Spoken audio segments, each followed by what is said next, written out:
शंकराचार्य स्वामी अविमुक्तेश्वर आनंद का बड़ा आरोप प्रयागराज माघ मेले में संतों पर अत्याचार का आरोप उन्होंने लगाया है। ये बड़े गंभीर आरोप लगाए हैं स्वामी जी ने। पुलिस वाले संतों को मार रहे हैं, स्वामी अविमुक्तेश्वर आनंद ने कहा है। साथ ही कहा है कि हम अब स्नान करने नहीं जा रहे हैं। तो ये बड़े और गंभीर आरोप लगाए गए हैं। आपको बता दें कि आज मौनी अमावस्या है और इस मौके पर बड़ी संख्या में श्रद्धालु घाटों पर पहुंच रहे हैं आस्था की डुबकी लगाने के लिए। और इस बीच शंकराचार्य स्वामी अविमुक्तेश्वर आनंद का बड़ा आरोप प्रयागराज माघ मेले में संतों पर अत्याचार का आरोप लगाया है। स्वामी अविमुक्तेश्वर आनंद ने कहा है कि पुलिस वाले संतों को मार रहे हैं, इसलिए अब हम स्नान के लिए नहीं जा रहे हैं। ज्योतिष पीठ के शंकराचार्य स्वामी अविमुक्तेश्वर आनंद सरस्वती को प्रशासन ने रोक दिया। भीड़ को देखते हुए प्रशासन ने शंकराचार्य से रथ से उतरकर पैदल जाने का आग्रह किया। समर्थक और भक्त नहीं माने और आगे बढ़ने लगे। अफरा तफरी का कहीं ना कहीं यहाँ पर माहौल बनता हुआ नजर आया। पुलिस को यहाँ लोगों को पीछे हटाना पड़ा, उसकी तस्वीरें भी आप देख रहे हैं। पुलिस के साथ इस बीच धक्का मुक्की हो गई और झड़प भी हो गई। फिलहाल शंकराचार्य स्वामी अविमुक्तेश्वर आनंद सरस्वती का जुलूस रुका हुआ है। पुलिस और प्रशासन के आला अधिकारी मौके पर मौजूद हैं। बातचीत की जा रही है, समझाइश की कोशिश की जा रही है। यहाँ पर आपको बता दें कि माघ मेला प्रयागराज में चल रहा है और इस बीच आज क्योंकि मौनी अमावस्या है और सुबह से लेकर अब तक तकरीबन 1 करोड़ से ज्यादा लोग आस्था की डुबकी लगा चुके हैं। भारी भीड़ यहाँ पर है, प्रशासन के पुख्ता इंतजाम है। लेकिन इस भीड़ को ही देखते हुए प्रशासन के द्वारा शंकराचार्य से रथ से उतरकर पैदल जाने का आग्रह किया गया था कि आप रथ को लेकर ना जाएं, नहीं तो ज्यादा भीड़ यहाँ पर हो सकती है। लेकिन समर्थक और भक्त नहीं माने और आगे बढ़ने लगे, जिसकी वजह से पुलिस के साथ धक्का मुक्की और झड़प हो गई। बड़े बड़े अधिकारी संतों को मार रहे हैं और उसके बाद हमारे पास आकर के कह रहे हैं फिर से दोबारा। अभी जब लौट रहे थे हम लोग, आपने देखा, हम लोग वापस जाने के लिए लौट गए, चलने लग गए। उसके बाद फिर एक दल आया पुलिस वालों का और वो संतों को मारने लगे। ये क्या है? इसीलिए अब हम नहीं जा रहे हैं। हम वापस जा रहे थे, लेकिन जब वो धावा करके हमको मार रहे हैं संतों को, अब हमने तय किया कि अब नहीं जाएंगे। अब हम स्नान करेंगे। करे रोके, कितना रोकते हैं वो रोक पाएंगे हमको?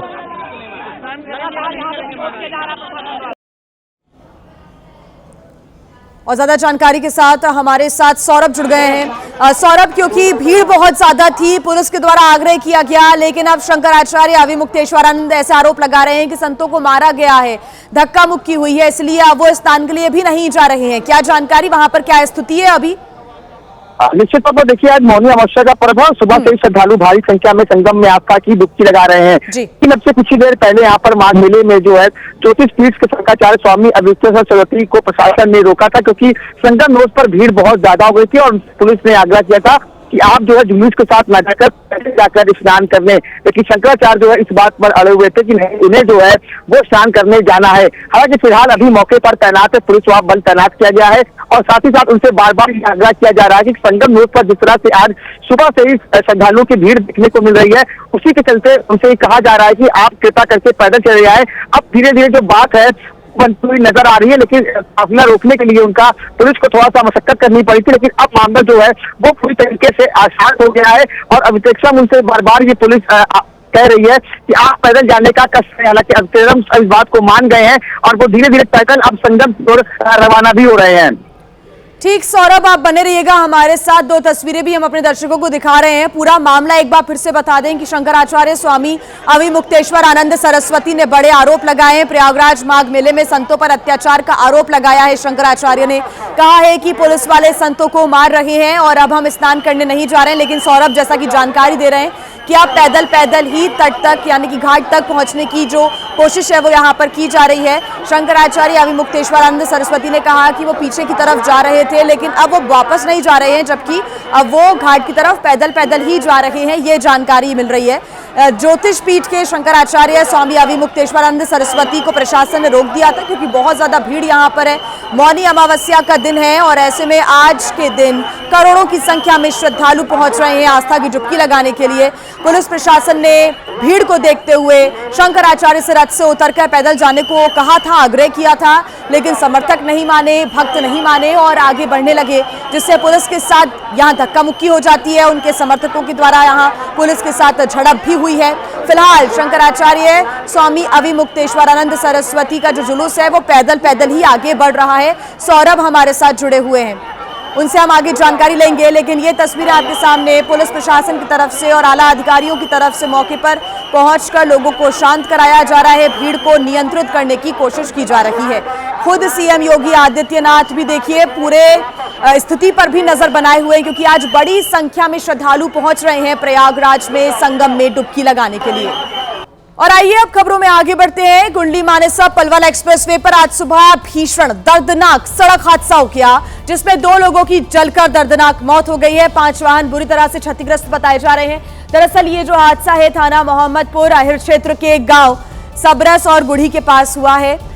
सुबह करीब 8:30 बजे 2 ट्रेलर गाड़ियों के ड्राइवर ने अचानक से ब्रेक लगा दिया और उसकी वजह से पीछे से आ रहे एक कंटेनर और 2 ट्रक उनसे जा टकराए। इनमें से खनन सामग्री से लदा हुआ एक ट्रेलर बुरी तरह से क्षतिग्रस्त हो गया है। और तस्वीरें भी आप देख सकते हैं, 2 तस्वीरें आपके सामने। टक्कर इतनी ज्यादा जबरदस्त थी कि 2 ट्रेलरों में तो आग लग गई। आग मुख्य रूप से ट्रेलर के केबिन तक पहुंच गई और इसकी वजह से ड्राइवर और खलासी की मौके पर ही जलकर मौत हो गई है। हादसे में कुल 5 गाड़ियां शामिल थी, जिनमें 2 ट्रेलर, 1 कंटेनर और 2 ट्रक शामिल हैं। सूचना मिलते ही पुलिस और फायर कर्मचारी मौके पर पहुंचे, स्थानीय लोग भी मौके पर पहुंचे। भीड़ जमा होने से एक्सप्रेसवे पर लंबा जाम भी लग गया और अचानक ब्रेक लगाने वाली 2 ट्रेलर गाड़ियों के चालक मौके से फरार हो गए। पुलिस उनकी तलाश में भी जुटी हुई है।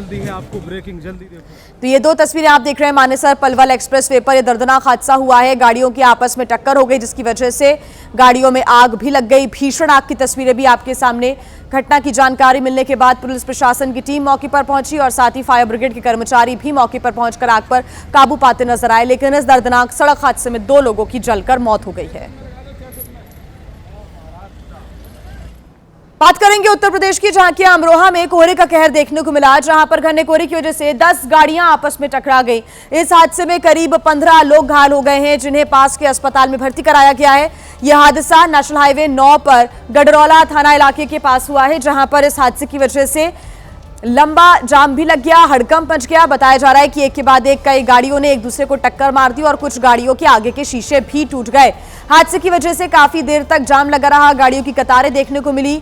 जब इन गाड़ियों को यहां से हटाया गया तब जाकर ये जाम खुल पाया। इस हादसे में कई गाड़ियां तहस नहस हो गई। आपको बता दें कि पूरे उत्तर भारत में कोहरे का सितम लगातार जारी है और सुबह सुबह के इस समय विजिबिलिटी बेहद कम है, जिसकी वजह से हादसों की जो संख्या है वो लगातार बढ़ती जा रही है। घना कोहरा और तेज रफ्तार, जिसकी वजह से यह बड़ा हादसा हुआ, 10 गाड़ियां आपस में टकरा गई। और आइए अब बात करेंगे अहमदाबाद की, जहां पर वैष्णो देवी सर्कल के पास एक भीषण सड़क हादसा हुआ। हिम्मतनगर से राजकोट जा रही एक बस और एक फॉर्च्यूनर कार के बीच जोरदार टक्कर हो गई। इस हादसे में एक व्यक्ति की मौके पर ही मौत हो गई है, जबकि करीब 3 लोग घायल बताए जा रहे हैं। इलाज उनका अस्पताल में चल रहा है। इस दुर्घटना में फॉर्च्यूनर कार पूरी तरह से क्षतिग्रस्त हो गई है। तस्वीरें आप देख सकते हैं, तस्वीरों के माध्यम से आप समझ सकते हैं कितनी भीषण ये टक्कर हुई। सड़क पर कार के टुकड़े बिखरे हुए दिखाई दे रहे हैं। हादसे की वजह से सड़क पर लंबा जाम भी लग गया था। वीडियो में देखा जा सकता है कितना भयंकर हादसा हुआ। घटना की सूचना मिलने के बाद पुलिस मौके पर पहुंची और आगे की जो कार्रवाई है वो शुरू की गई। बस और फॉर्च्यूनर गाड़ी की टक्कर हो गई थी। इस हादसे में एक की मौत, 3 घायल बताए जा रहे हैं। दरअसल तेज रफ्तार में गाड़ियां थी, जिसकी वजह से ये हादसा हुआ।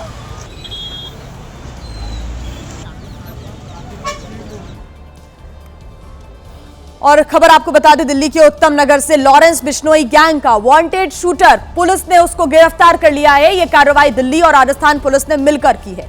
पुलिस के अनुसार इस शूटर का नाम प्रदीप शर्मा उर्फ गोलू है और इस पर राजस्थान के गंगानगर जिले में 4 करोड़ रुपए की रंगदारी मांगने का आरोप भी है। तो वही रंगदारी नहीं देने पर इसने कारोबारी के घर पर फायरिंग भी की थी। यह पूरा मामला पिछले साल का है। पुलिस ने इनके पास से हथियार भी बरामद कर लिए हैं और इसके साथ ही साथ आर्म्स एक्ट के तहत मामला दर्ज कर लिया है। आगे की जांच पड़ताल पुलिस कर रही है। तो लॉरेंस बिश्नोई गैंग का शूटर गिरफ्तार किया गया है। इसके ऊपर आरोप है कि इसने 4 करोड़ रुपए की रंगदारी मांगी थी और उसके बाद एक व्यापारी के घर पर भी फायरिंग की गई थी।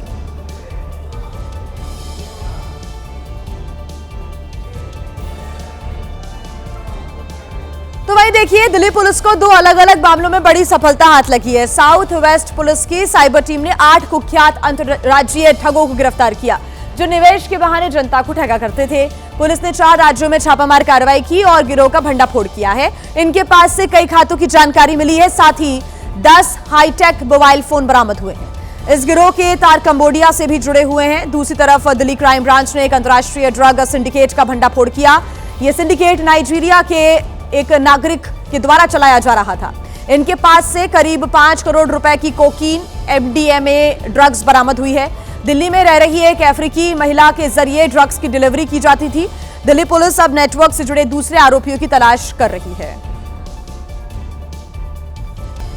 और आइए अब बात करेंगे दिल्ली NCR की, जहां पर कड़ाके की ठंड पड़ रही है। राजधानी दिल्ली जहां पर घने कोहरे की चपेट में पूरा इलाका आ चुका है। दूसरी तरफ ठंड ने और भी ज्यादा मुसीबत बढ़ा दी है। कोहरे का आलम यह हो गया है कि सड़कों पर विजिबिलिटी लगभग शून्य हो चुकी है। यातायात ठप हो गया है। वाहन रेंगते नजर आ रहे हैं। लोगों को गाड़ियों की हेडलाइट्स जलाकर, पार्किंग लाइट्स ऑन करके, फॉग लैंप जलाकर आगे बढ़ना पड़ रहा है। कोहरे में सड़कें तक नजर नहीं आ रही हैं, जिससे लोगों को भारी परेशानी का सामना करना पड़ रहा है। 3 तस्वीरें भी आप देख रहे हैं। मौसम विभाग के अनुसार अगले कुछ दिनों तक सुबह के समय इस प्रकार का ही जो जबरदस्त घना कोहरा है वो छाया रह सकता है। दिल्ली में प्रदूषण ने भी दूसरी तरफ कहर बरपा रखा है। कुछ इलाकों में AQI 400 के पार दर्ज किया गया। 3 तस्वीरें आप देख सकते हैं। आपको दिल्ली में कोहरा कितना जबरदस्त है ये पता चलता है। तो वहीं कोहरे की वजह से ट्रेनों और फ्लाइट्स पर भी असर पड़ रहा है। दिल्ली डिवीजन में 112 ट्रेनें कोहरे की वजह से देरी से चल रही हैं। तो वहीं इंडिगो ने एडवाइजरी जारी कर यात्रियों को सलाह दी है कि घर से निकलने से पहले वेबसाइट या फिर एप्लीकेशन के जरिए फ्लाइट का स्टेटस जरूर चेक कर लें। हमारे संवाददाता उज्जवल कुमार ने स्थितियों का जायजा लिया। आपको दिखाते हैं उनकी रिपोर्ट। राजधानी दिल्ली के आप देख सकते हैं कर्तव्य पथ पर हम मौजूद हैं और मेरे पीछे इंडिया गेट है। धूप तेज खिली हुई है, देख सकते हैं आप ये देखिए, पूरी तरीके से धूप खिली हुई है। लेकिन दिल्ली NCR के आसमान में इतना स्मॉग है, मोटी चादर है स्मॉग की, कि जो सूरज की किरणें हैं वो सीधी प्रॉपर नहीं आ पा रही हैं। मौसम की जो 3 तरफा मार है वो दिल्ली NCR के लोगों के ऊपर पड़ रही है। एक तो कड़ाके की सर्दी, दूसरा घना कोहरा और तीसरा आज जो प्रदूषण है, जो AQI लेवल है वो सीवियर कैटेगरी में एक बार फिर से पहुंच गया है। हालांकि जो प्रदूषण का स्तर है वो लगातार शनिवार से बढ़ना शुरू हुआ था शाम 4 बजे के बाद, जो अब साफ तौर पर दिल्ली में देखने को मिल रहा है। दिल्ली में जैसा मैंने आपको बताया AQI वो 440 है, जो सीवियर कैटेगरी में आता है। बहुत ज़्यादा दिल्ली की जो आबो हवा है वो खराब हो चुकी है और यही कारण है कि दिल्ली में बढ़ते प्रदूषण के चलते ग्रेड 4 की पाबंदियां भी लागू कर दी गई हैं। और वहीं देखिए उत्तर भारत में घने कोहरे ने उड़ानों पर भी असर डाला है और इसी को देखते हुए इंडिगो ने एडवाइजरी जारी कर दी है। इसमें कहा गया है कि उड़ानों में देरी हो सकती है। दिल्ली और लखनऊ समेत कई इलाकों में कोहरे की वजह से उड़ानों के समय में बदलाव हो सकता है। एडवाइजरी में यात्रियों को फ्लाइट का स्टेटस जांचकर घर से निकलने की सलाह दी जा रही है। देखिए पूरे उत्तर भारत में कड़ाके की ठंड और घने कोहरे का कहर लगातार जारी है और आज सुबह से ही कई शहरों में घना कोहरा देखने को मिल रहा है। कुछ शहरों में शीतलहर, भयंकर ठंड की वजह से आम जनजीवन बुरी तरह से प्रभावित हुआ है। मौसम विभाग की माने तो उत्तर पश्चिम भारत में अगले 1 सप्ताह के दौरान शीतलहर की संभावना तो नहीं है, लेकिन घना कोहरा और ठंड जारी रहेगी। कुछ इलाकों में हल्की बारिश भी और बर्फबारी भी हो सकती है। 3 शहरों की तस्वीरें हम आपको दिखा रहे हैं। उत्तर प्रदेश के आगरा में सुबह शीतलहर और घना कोहरा देखने को मिला है। कोहरे की वजह से ताजमहल भी साफ नजर नहीं आ रहा।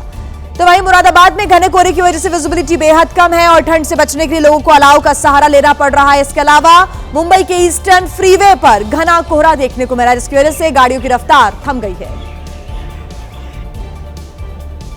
अगले 1 हफ्ते तक इस प्रकार की जो कंडीशंस है वो बनी रह सकती हैं। हालांकि शीतलहर जरूर राहत मिली है, लेकिन घना कोहरा छाया रह सकता है।